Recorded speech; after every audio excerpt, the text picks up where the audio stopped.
মসজিদে না গিয়ে ঘরে 5 ওয়াক্ত নামাজ নিয়মিত পড়লে কি কাফের হয়ে যেতে হবে? বিস্তারিত জানতে চাই। যদি কেউ নামাজ নিয়মিত পড়েন তিনি কাফের হবেন না ইনশাআল্লাহ। নামাজ তরক করার কারণে যে সমস্ত উলামা ইকরাম কাফের হওয়ার কথা বলেন তাদের মতেও কাফের হবেন না। তবে হ্যাঁ, নিয়মিত যদি জামাত তরক করে সেটা ভয়াবহ, সেটা ওয়াজিব তরক করার মতো বিষয়। এবং ওই যে মুসলিমদের জামাতের সাথে থাকা, এই জন্য মূল জামাতের সাথে অংশগ্রহণ করে নামাজ পড়তে হবে।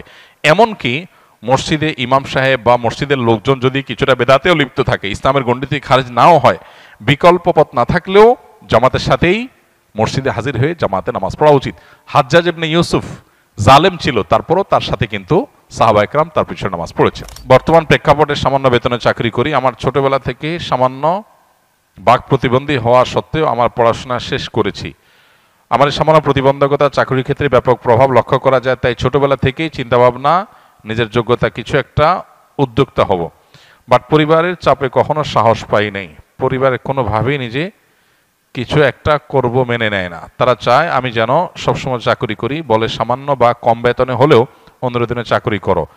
কিন্তু বর্তমান প্রেক্ষাপটে আমার প্রতিবন্ধকতা থাকা সত্ত্বে সামান্য বেতনে বউ বাচ্চা নিয়ে সংসার চলে না। মূল প্রশ্নটা কি? আমার প্রশ্ন হলো, আমি যদি পরিবারের কথা অমান্য করে বা না শুনে নিজেই কোনো কিছু শুরু করি, তাহলে পরকালে আল্লাহর কাছে আমার জবাবদিহি করতে হবে কিনা? দেখুন, এটা তো খুব কমন একটা বিষয় এবং সহজ একটা বিষয়।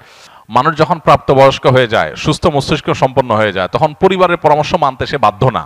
তবে যদি তার নিজের বিবেক বিবেচনার চাইতে পরামর্শ যারা দিচ্ছে তাদের বিবেক বিবেচনা বেশি গুরুত্বপূর্ণ মনে হয়, ভালো মনে হয়, ডিপ মনে হয় এবং সবাই পরামর্শ দেয়, তাহলে সেটাকে আমলে নেওয়া উচিত। মুসলমান পরামর্শকে গুরুত্ব দেওয়া উচিত, কিন্তু সে বাধ্য না। প্রাপ্তবয়স্ক মানুষ, সে কি ব্যবসা করবে না চাকরি করবে তার ব্যাপার। তবে হ্যাঁ, আবেগের কারণে আমি ভুল ডিসিশন নিতে পারি, সেক্ষেত্রে যে বিষয়ে কাজ করব সে বিষয়ে অভিজ্ঞদের সাথে পরামর্শ করে ডিসিশন নেব।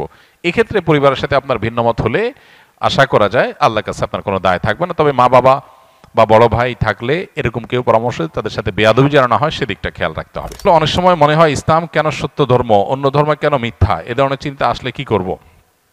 দেখেন, আমরা যখন চাষাবাদ করি শুধু ফসল হয় না, ফসলের সাথে আগাছাও হয়।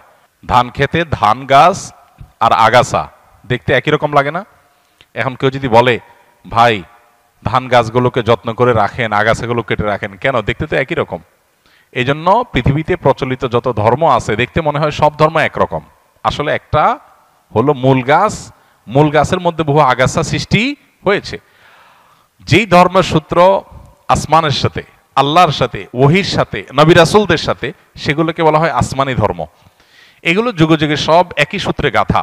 এগুলোরই সর্বশেষ ধারা হলো মুহাম্মদ সাল্লাল্লাহু আলাইহি সাল্লামের ধর্ম। এরপর আর কোনোটা আসবে না, এরপর কিয়ামত হয়ে যাবে। এই ধারার যে কোনো ধারার অনুসারী হলেই তিনি নাজাত প্রাপ্ত। এর বাইরে মানুষের সৃষ্ট আরো বহু ধর্ম পৃথিবীতে তৈরি হয়েছে, এগুলো কোনোটাই সঠিক নয়। এখন আমরা ওই যে আগাছা এবং মূল ফসল সম্পর্কে ধারণা না থাকার কারণে আমাদের কাছে দেখে এক মনে হয়, যে ধান গাছ আর আগাছার পার্থক্য জানে না তার কাছে সবাই এক মনে হয়, কিন্তু যে পার্থক্য জানে তার কাছে এক মনে হবে না। একটা হবে মূল গাছ, আর হলো আগাছা সৃষ্টি হয়েছে। আসমানি ধর্ম এটার ধারা শুরু হয়েছে কখন? আদম আলাইহিস সালাম থেকে শুরু করে নূহ আলাইহিস সালামের সময় এটার দ্বিতীয় ধাপ শুরু হয়েছে। এই যে হাজার হাজার বছর যাবত চলে আসছে, এরপরে এসে বহু মানব রচিত ধর্ম পৃথিবীতে শুরু হয়েছে।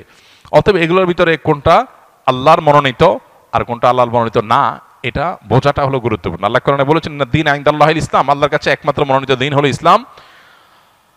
এই কোরআন শরীফের ভিতরে আল্লাহ রাব্বুল আলামিন 82 বার বলেছেন বান্দা নামাজ পড়ো, আর আল্লাহ তাআলা 82 জায়গায় বলেছেন নামাজ প্রতিষ্ঠা করো, নামাজ কায়েম করো।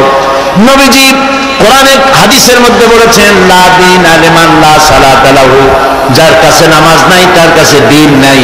মান তারাকা সালাতান মুতাআম্মিদান ফাকাদ কাফারা, ইচ্ছা করে যে নামাজ ছেড়ে দিল সে কাফের হয়ে গেল। নাউযুবিল্লাহ।